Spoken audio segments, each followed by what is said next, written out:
reading, we had one of the prophesying of Christ that he would die and rise again on the third day. And naturally, we had the reading when in proximity to Pascha, to Easter, in proximity to where it went to place too, in the Gospel. So there's a correlation there. But one of the things that's in that passage is that Christ casts out the demon, but the man asks, "Why couldn't your disciples do it?" And Jesus said, "Because this kind comes not out but by prayer and fasting." Which indicates that Christ also fulfilled that, right? That he also was fasting at that time. As we were approaching, as he was approaching his time. So, this is another reminder of the importance of fasting. And I will tell you on a personal note that years ago, there were several exorcisms that I had to do, and several that were very successful. But one I did not fast for, and I still suffer what I think are the consequences of that health-wise ever since then. That was 5 years ago, because I didn't fast. This comes not out but by prayer and fasting. Boy, did I learn that passage the hard way. And there are many demons, both the physical kind, and yes, they exist, and I can assure you of that. I've met several. But also the demons, when we speak of demons, we're also a lot of times speaking of passions or addictions that we have, right? And those also come not out but by prayer and fasting. And we're only fooling ourselves if we think that we can get rid of them by any other way.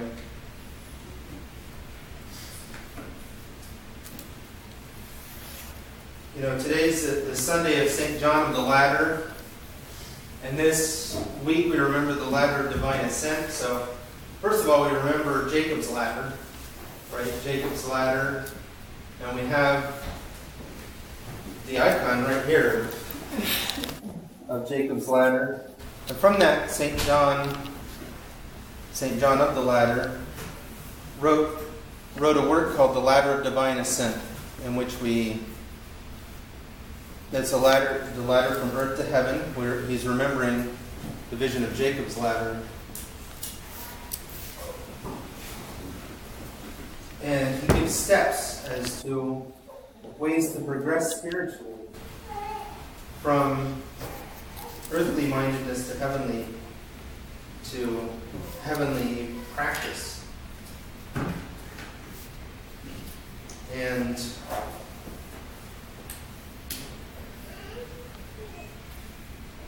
I'm just going to give you that account here from Genesis chapter 28, the original account of the Bible of Jacob's ladder. And Jacob went out from Beersheba and went toward Haran. And he lighted upon the place and tarried there all the night because the sun was set. And he took one of the stones of the place and put it under his head. Yes, he slept with a stone as a pillow. Personally, I'd rather sleep without a pillow, but in any case. Put it under his head and lay down in that place to sleep. And he dreamed and beheld a ladder set up on the earth, and the top of it reached to heaven. And behold, the angels of God ascending and descending on it. And behold, the Lord stood beside him and said, I am the Lord, the God of Abraham thy father, and the God of Isaac. The land whereon you lie, to you will I give it, and to your seed. Now this is an important thing, because normally he would say to your descendants, but in this case he says seed in the singular, descendant, right? So who's he talking about? This is Jacob, otherwise known as Israel. Who's his descendant? Who's he talking about? Pretty important. Jesus, the Messiah. That's the seed to whom shall get the promise. And your seed shall be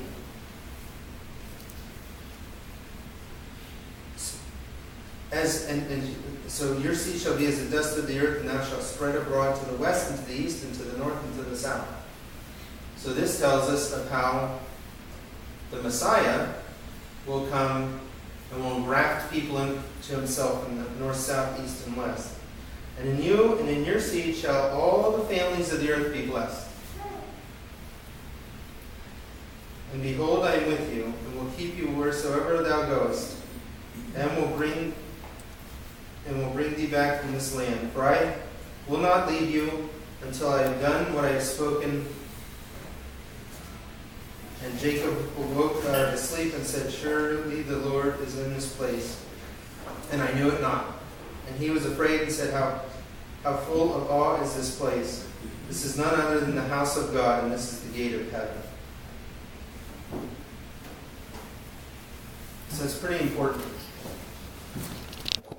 In that it's basically telling us that the salvation of the families of the earth will lie in the Messiah that is to come forth from Jacob many years later, right? So how do we reconcile that with the concept of the ladder of divine ascent? Right? Because if we have all these steps of things to do to spiritually progress, then aren't we meriting salvation? Yet basically, the passage told us that we can't merit salvation. That there's one who's going to merit it. And that's going to be the Messiah, the Christ. Well, see, here's the thing, is that we don't merit salvation. When we do effort, right? So, my car won't run, okay? And all of a sudden, I notice it smells a little bit like maybe, that there's a radiator problem, right? And so I just drive the car and boom, I break down the road 3 miles down the road. What's the other alternative that I could do in that situation? First of all, I could check the fluids, right? I could check the fluids. If the fluids, maybe it's just out of fluid. And then I could go get the fluid, and maybe, so I have to look, and I have to dig in the garage, I have to get the fluid, and all this stuff. So, in the one, there's not much salvation involved in doing nothing about it, right? When I know there's something wrong and I drive the car in. But in doing what I need to do, have I merited salvation? No. It's just part of participating in the moving of the vehicle to get it from one place to the other. If I don't check the fluids, I don't refill them when they need refilled, I'm not going to get to where I'm going. Likewise, when we don't check our spiritual fluids, when we let our own spiritual motor vehicle, as it were, gone awry, we've neglected it, it can break us down. We can break down in the middle of the road and not get to where we're going, which is the top of that ladder. That's not merit. That's just participating in our own journey that Christ has set before us. So we can't be prideful if we're actually making it somewhere, right? Because it's only by God's grace that we get there in the first place. He's the one who gives us the power to have free will to get there, to do these things. But we do in fact, we will have a few objects on our way. And some of those objects will not come out but by prayer and fasting. So if you haven't done it till now, do something for the remainder of life. so that by the time we reach the Feast of the Resurrection, we've already begun to climb a few steps on that ladder. We've already begun to battle a few of those demons that need conquering and that only come out but by prayer and fasting. God help you and strengthen you in this in the name of the Father, and of the Son, and of the Holy Spirit.